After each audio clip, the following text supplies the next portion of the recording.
I found her in the rubble of the east tunnel, curled against a support beam like she'd grown there.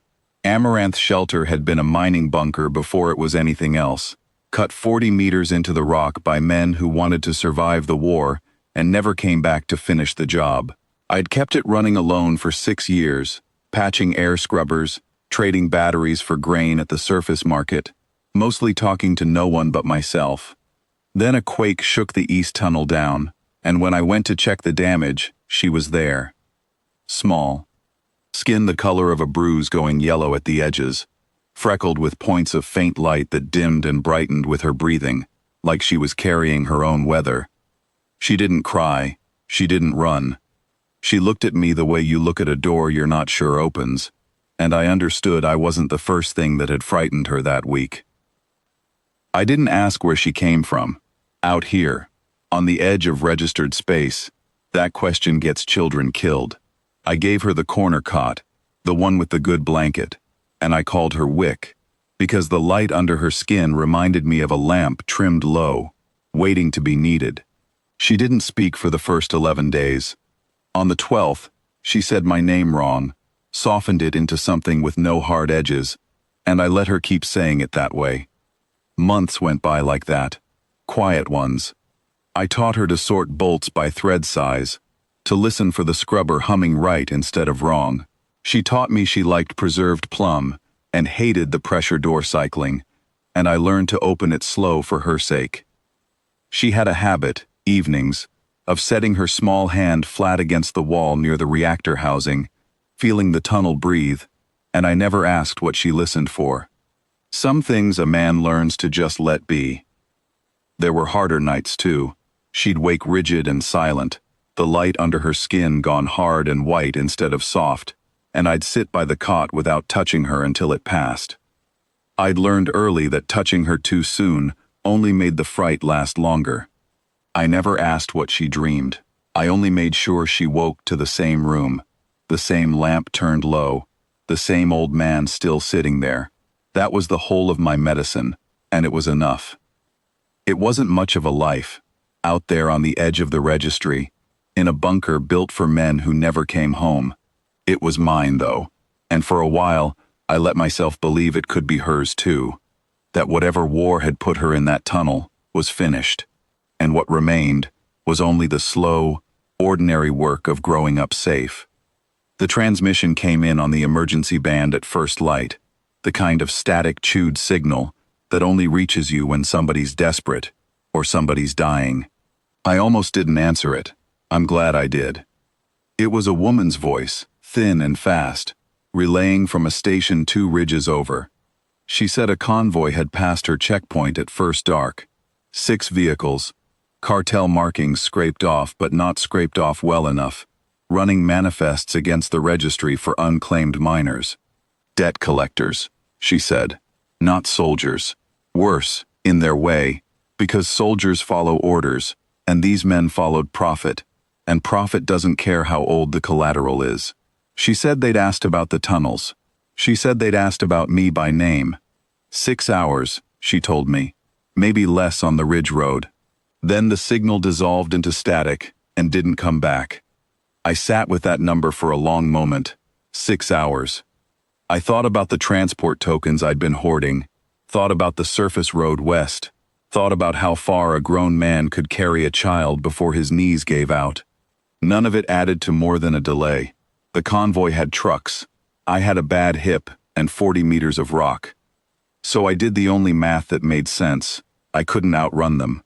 I could make it so there was nothing left to catch when they arrived. I told Wick we were playing the quiet game, the one where she goes into the old ventilation crawl behind the pantry and doesn't come out until I knock 4 times, slow.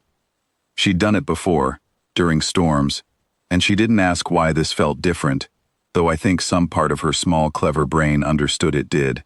I packed her a bag light enough to run with, water, the plum preserves, the blanket rolled tight, and I told her that if I ever failed to knock, she was to follow the crawl to its end, where it broke out into the old grain cellar 3 doors down, and find the woman there named Osset, who owed me a debt older than Wick's whole life, and who would honor it.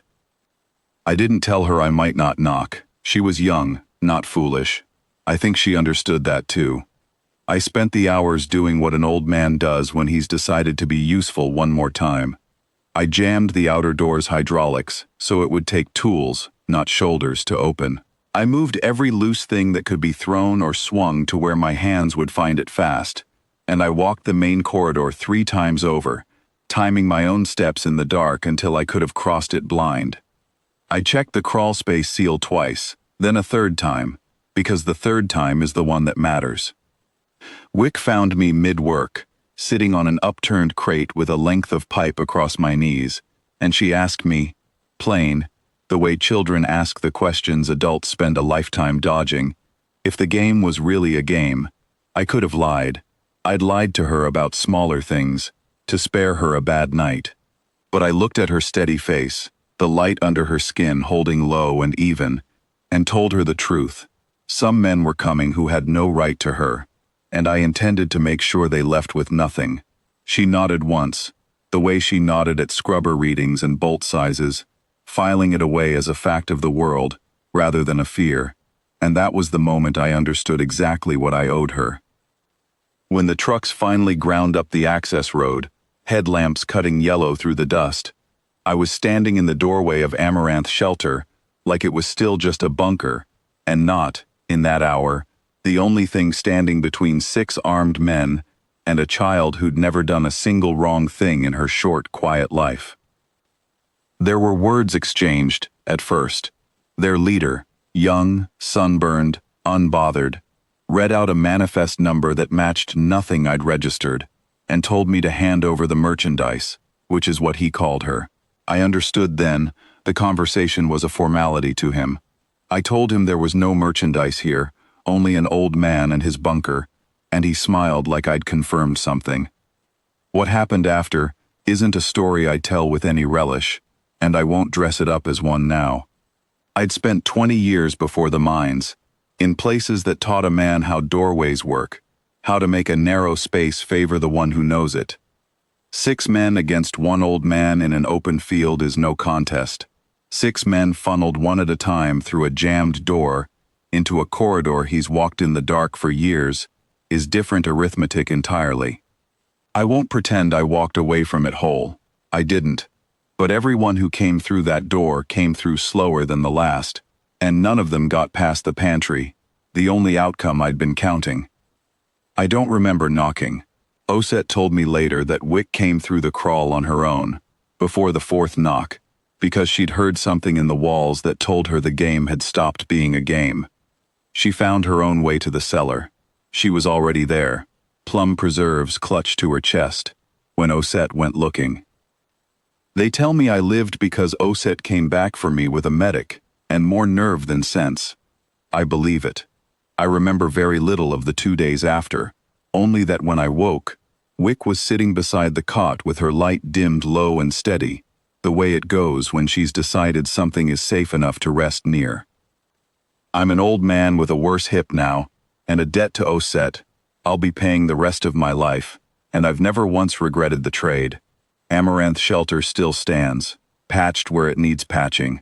Wick still sorts bolts by thread size, and some evenings I catch her with her hand flat against the wall by the reactor housing, feeling the tunnel breathe, the light under her skin soft and even now, more often than not.